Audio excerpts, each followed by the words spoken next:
Eu acho que sim, no caso especificamente de Pedro e Everton Ribeiro, ambos são a terceira opção para a posição, né? Do Everton, por exemplo, é Neymar, é Rodrigo, aí talvez ele.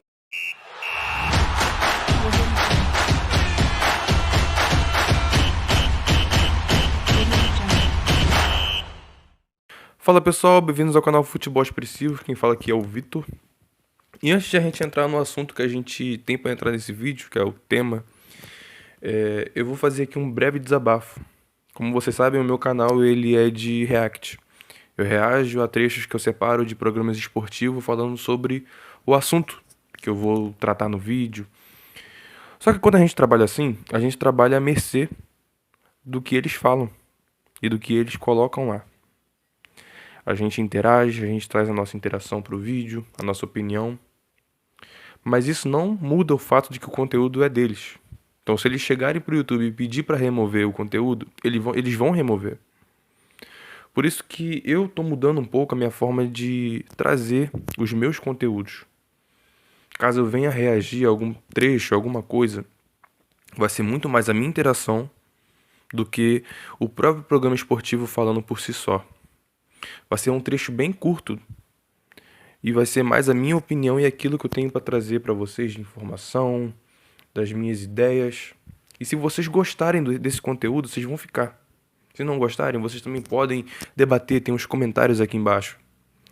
Mas trabalhar dessa forma é como se estivesse numa corda bamba. E eu tenho que ser sincero com vocês que estão acompanhando, que estão começando a gostar dos conteúdos aqui. Então, essa é a forma que eu tenho para tratar desses assuntos. E entrando no assunto que eu vou entrar hoje, que é a seleção brasileira, as escalações, o Tite, como funciona o estilo de jogo do Tite. Temos aqui na tela, vou colocar a provável escalação do Brasil sexta-feira contra Camarões. Como vocês podem ver, o sistema defensivo totalmente diferente, com Daniel Alves de titular. Ali no meio de campo, o Fabinho, o Rodrigo e o Guimarães. Na esquerda, o Martinelli. No meio, centralizado, o Jesus e na direita, o Antony. E fica uma dúvida na cabeça de todo mundo que acompanhou o Campeonato Brasileiro, os esportes, no caso, os campeonatos aqui da América do Sul. Fica a dúvida, quando é que o Tite ele vai utilizar o Everton Ribeiro e o Pedro? Porque esses dois jogadores eles jogaram muito em 2022 agora. Foram muito importantes e eu não sei se o Tite ele tem um critério bom para isso, porque ele pega jogadores que às vezes não estão jogando bem, não estão jogando em alto nível, e ele coloca esses caras de titulares, ele dá uma confiança a mais para esses caras, e todas as vezes que ele convoca alguém que joga no Brasil, que atua no futebol brasileiro, ele tem um certo receio de colocar. Por isso que fica aquela dúvida. Será que o Tite ele é paneleiro? Será que a forma que o Tite trabalha é visando o contato, o vínculo que ele tem com os jogadores? Porque, cara, eu vou ser sincero, não tem motivo pra você não colocar o Pedro em uma dessas partidas. Eu não sei se ele vai entrar ao longo da partida, eu acredito que vá. Porém, o Pedro foi justamente a convocação que ele precisava para estilos de jogos fechados. O Pedro é um cara que ele faz o pivô, que ele consegue ter presença de área mesmo com a marcação em cima dele, ele tem força para poder proteger e conseguir fazer o giro e chutar, coisa que o Richarlison não tem muito. O Richarlison ele é um atacante que ele começou jogando pelas beiradas do campo e se firmou na seleção como centroavante. Então esse centroavante nato, camisa 9, é o Pedro. E o Tite ainda não deu oportunidade para ele. E eu fico pensando, se não der essa oportunidade contra Camarões, quando é que ele vai dar essa oportunidade? Vai ser no mata-mata? Nas oitavas de final? Nas quartas? Na semi? E o Everton Ribeiro é a mesma coisa, só que o Everton Ribeiro, ele tem um cara que está na frente dele que eu acho que é muito bom também, aí fica mais complicado, que é o Rodrigo. O Rodrigo, ele tem uma visão de jogo muito boa. E eu acho que o Rodrigo, ele, de momento, ele tá na frente do Everton Ribeiro. Mas não impede que o Everton Ribeiro faça a sua estreia, que ele consiga desempenhar um bom futebol. Até porque, na ausência do Neymar, é Rodrigo e Everton Ribeiro ali na criação. O Paquetá, ele é um segundo volante ainda. O Paquetá, ele não é um meia de criação. Tudo bem que ele tem presença de área, ele chega lá na frente, mas ele é como o Bruno Guimarães, que joga ali no meio de campo, tem habilidade, consegue fazer a ligação entre o ataque e a defesa e consegue entregar um bom futebol, mas o estilo de jogo, de criação, de camisa 10 está ali entre Neymar, Rodrigo e Everton Ribeiro. Então eu acredito que nessa briga aqui o Pedro, no caso no ataque, o Pedro ele está na frente de Gabriel Jesus, muito à frente. E quando o Richarlison não puder jogar, quando o Richarlison for poupado, na minha opinião, o titular é o Pedro. Então o Tite ele deveria explicar bem como funcionam essas coisas. E agora eu vou estar reagindo aqui a um trechinho bem curto da ESPN falando justamente sobre essas escolhas do Tite, sobre ele se reinventar. Vamos lá, vamos soltar aqui. Eu acho que é mais ou menos isso. Assim, falando do Tite especificamente, eu acho que tem uns pontos para a gente avaliar. Tem realmente esse salto de 2018 para cá, na forma dele trabalhar, na forma dele enxergar a Copa do Mundo. Acho que é muito importante a gente ressaltar como ele tem mexido na equipe de uma forma rápida, voltando do intervalo, já pensando em substituição, pensando rápido, experimentando. Eu acho que para ele também é uma coisa difícil, assim, né? De mudar completamente do que ele era para 2018, mas ele tem mudado. Eu acho que sim, no caso especificamente de Pedro e Everton Ribeiro, ambos são a terceira opção para a posição, né? Do Everton, por exemplo, é Neymar, é Rodrigo. Aí talvez ele, no lugar do Paquetá, acho que tem muita coisa ali. O Pedro brigando com o Richarlison, com o Gabriel Jesus.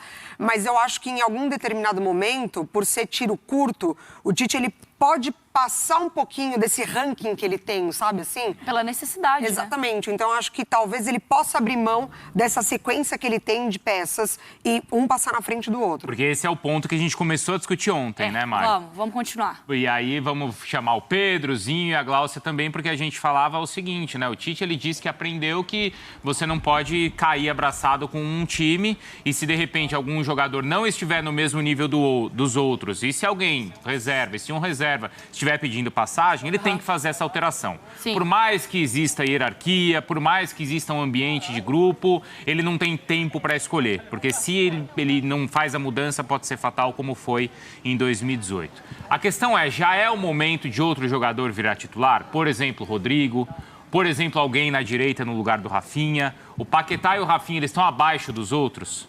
Na minha opinião, antes de mandar para o Qatar, é o seguinte, eu vou defender o Rafinha. É que eu acho que o Rafinha, no primeiro jogo, ele ficou marcado pelos gols que ele não fez, mas ele foi um cara importantíssimo na marcação e nesse perde-pressiona, que até o pessoal trouxe muito dos treinos do Tite.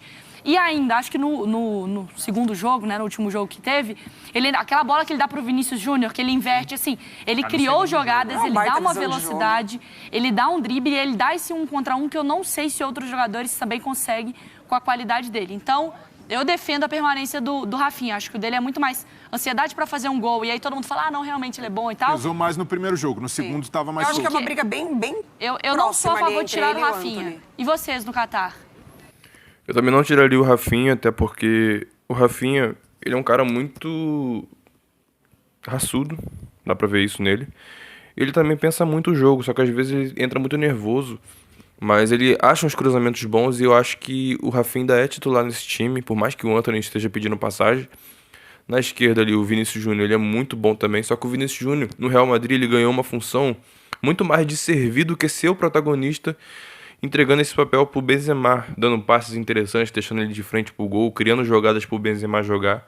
Então eu acho que na seleção brasileira o Vinícius Júnior ainda joga dessa forma, entregando passes, deixando o centroavante, deixando aquele cara mais de área de frente pro gol, em condições de finalizar e marcar o gol. Vamos lá, vamos continuar aqui.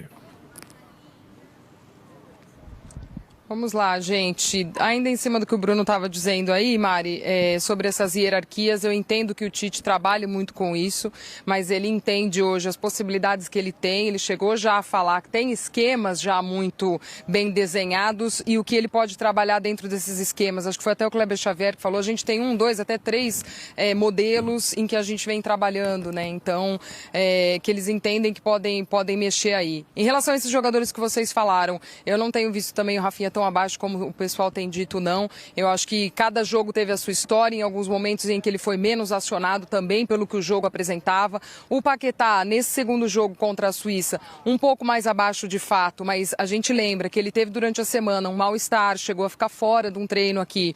E para mim isso acabou pesando muito. Também achei naqueles 45 minutos em que ele ficou em campo abaixo, mas eu acho que o físico acabou pegando muito pro lado do Paquetá. E para mim o Rodrigo tem sim a condição total de ser titular. Entendo até que seja essa a substituição imediata, vamos colocar dessa forma, ali para a saída do Neymar, que ele veio para o Catar mais nessa condição do que para ser usado de beiradas, então, e tem entrado muito bem, né? Nos 2 jogos em que ele entrou, e não só aqui na Copa do Mundo, nos últimos jogos também, que eu acho que foi ali que ele trouxe a sua convocação, que ele carimbou a sua convocação, e também no Tite vendo ele mais por dentro e com uma outra forma de jogar, eu entendo que ele possa ser sim titular.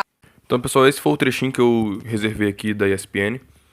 Como vocês viram a minha explicação no começo, eu vou estar sempre trazendo trechos menores e trazendo mais a minha interação com o vídeo. E eu espero que você goste.